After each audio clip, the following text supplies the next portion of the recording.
PPD, Konservasi dan Pendidikan Orang Hutan. Oke, kita jalan.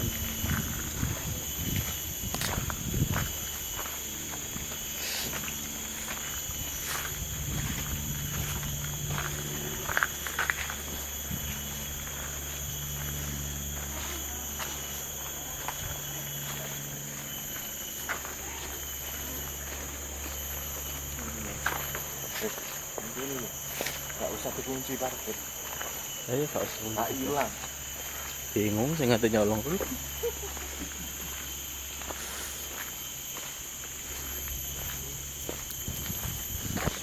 Kalau tukang parkir itu kan.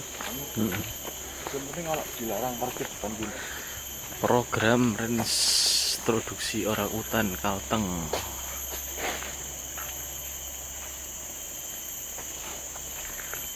Oke,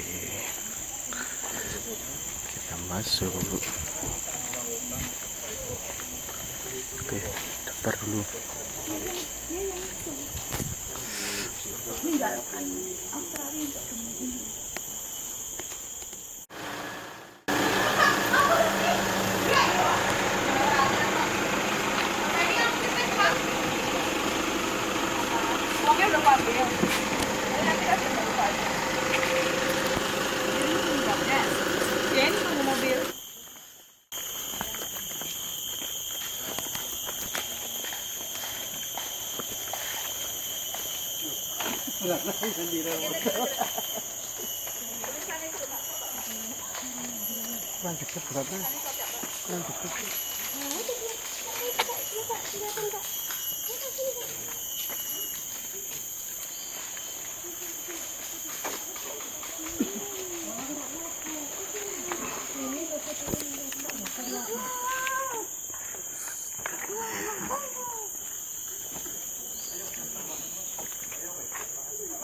Di.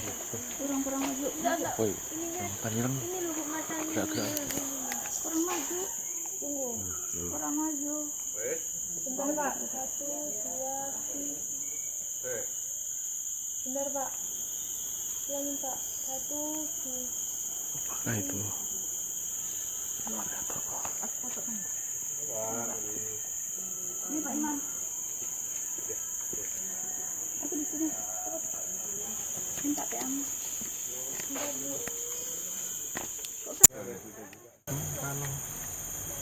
Dia nutup matanya. Terang ini ya.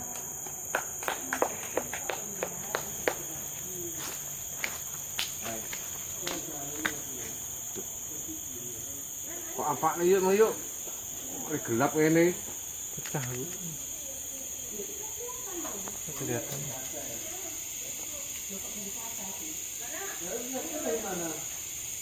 Isi penyetelan ini. Cek bu. Jangan-jangan mati pak itu pak. Oh, Iya di depan itu. Nah kalau gelap ini dia apa-apain nggak bisa.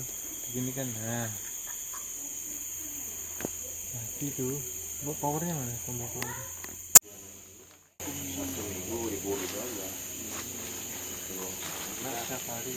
Ya kebetulan yang menangani yang saya konfirmasi itu lagi keluar ya.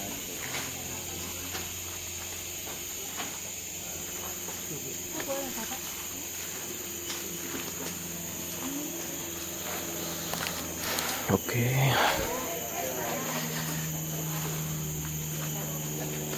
Kita tidak bisa masuk ke kawasan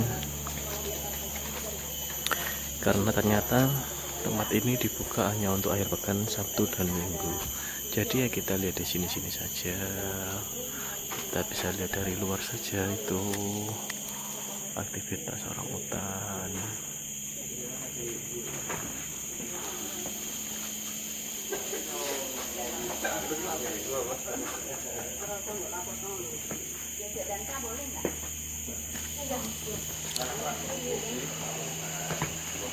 kita dipersilakan masuk ke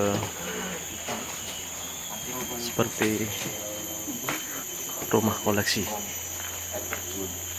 Kalau di depannya kita lihat Borneo orang hutan survival foundation.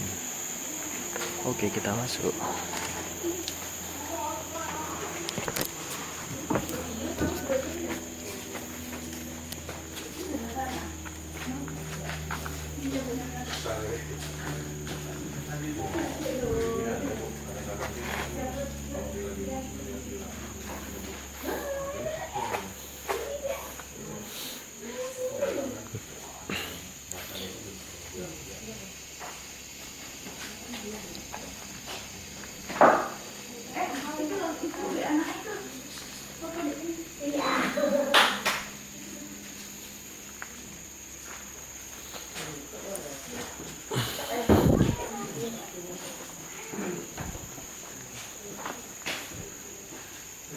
Ambil foto ya.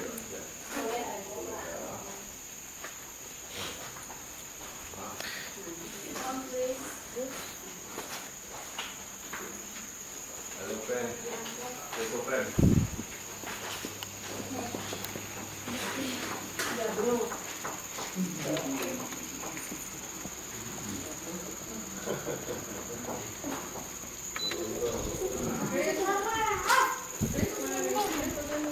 Nggih.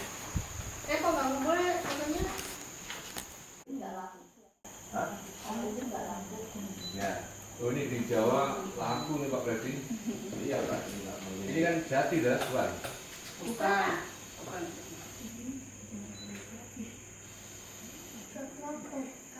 Ini bohongan dengan Tuhan.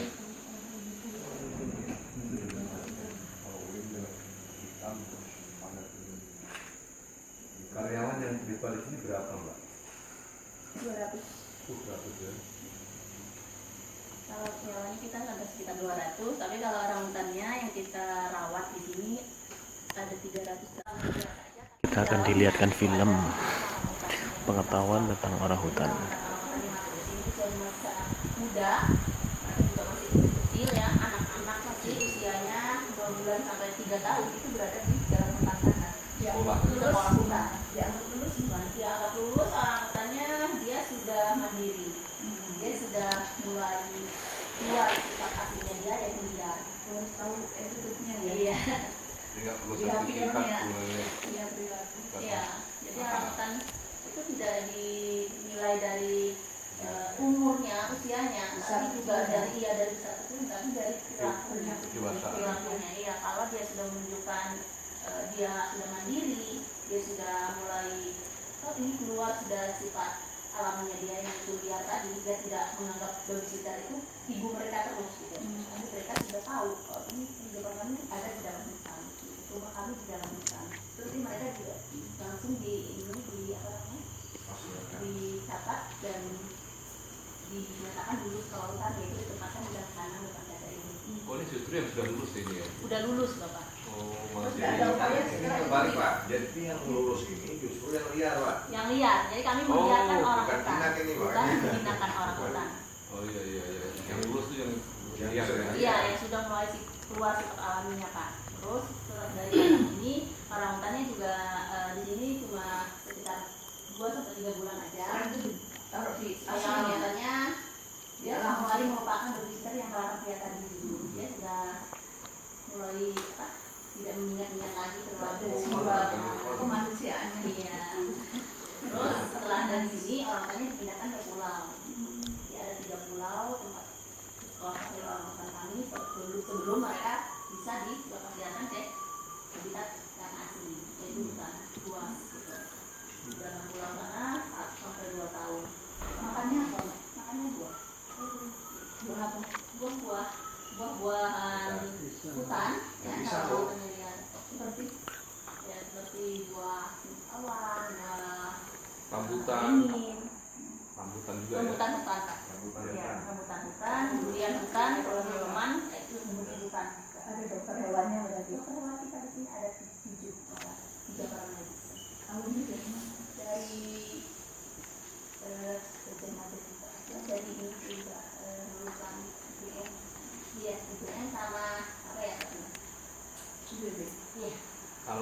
white itu Alawet. alawet. Itu yang dari sini juga ya? Alawet dia ada tempat khususnya Pak. Oh gitu. Dan kita di sini khusus untuk merawatkan orang utan aja. Oh, alawet beda lagi. Alawet beda lagi.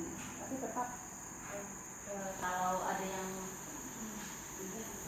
menyerahkan ke alawet ataupun yang binatang lainnya seperti beruang juga ada di sini, kita tetap terima Pak.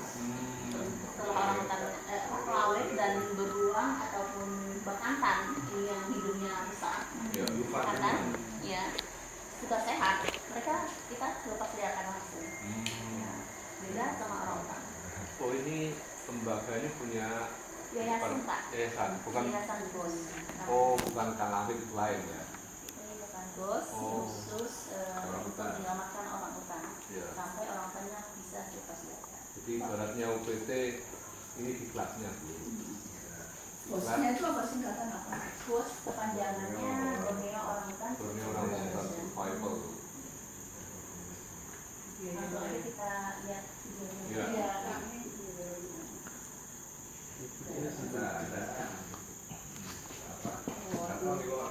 Luar negeri ada nggak ini nggak? OPW, Positif Online.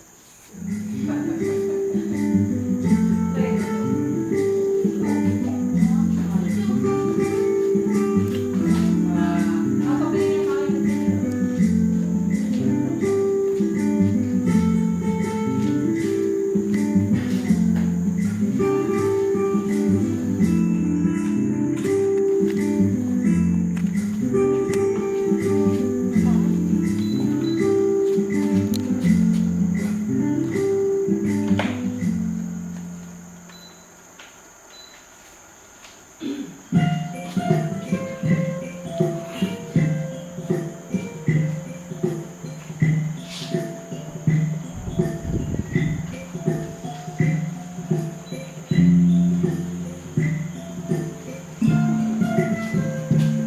Tadi.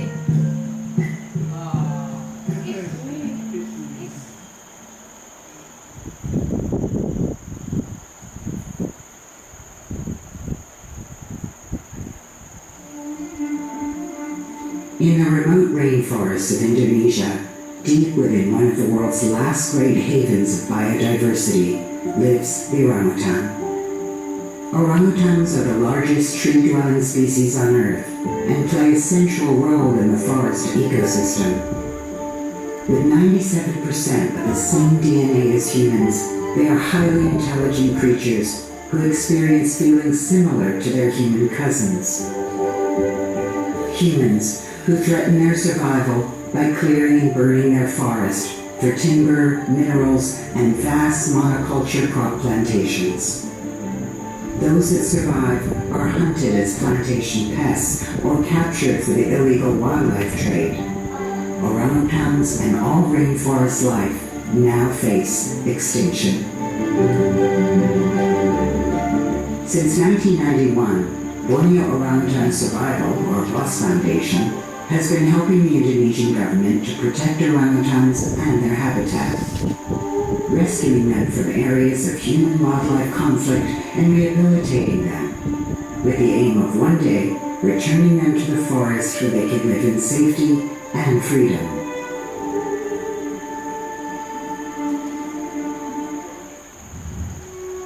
BOS Foundation works in Kalimantan, the Indonesian side of the island of Borneo, operating 2 centers for orangutan rehabilitation. The largest center is located at Nyaru Menteng in central Kalimantan. The other center is located at Samboja Lestari in East Kalimantan. Together, these centers care for almost 600 orphaned orangutans.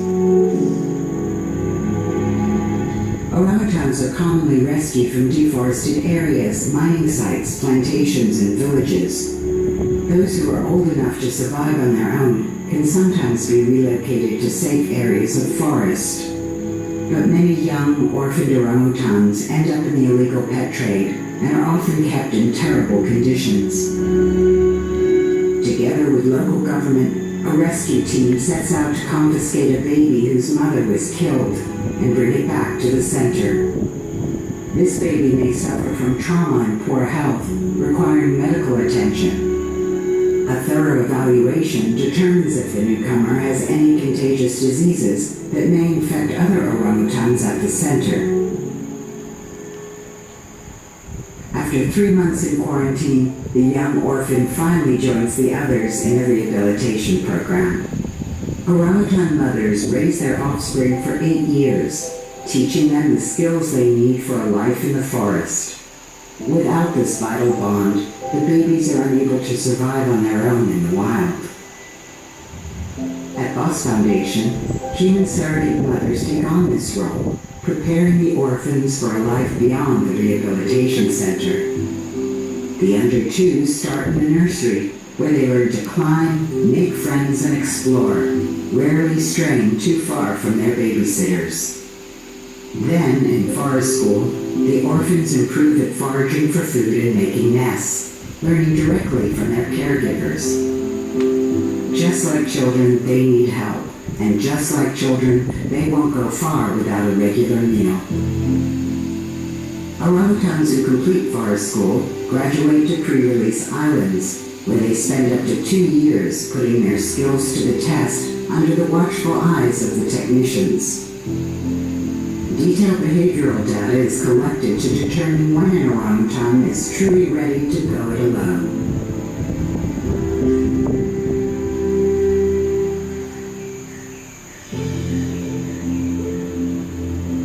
Release candidates are then taken to a quarantine facility to undergo a final health examination and have radio tracking devices implanted. Once the orangutans are given the green light, a release location and date are confirmed, and the team mobilizes. A long and arduous journey then begins. The release destinations are remote and difficult to access, pushing the team to the limit. The orangutans spend many hours in transit cages, unaware of how their lives are about to change. This is the culmination of years of hard work,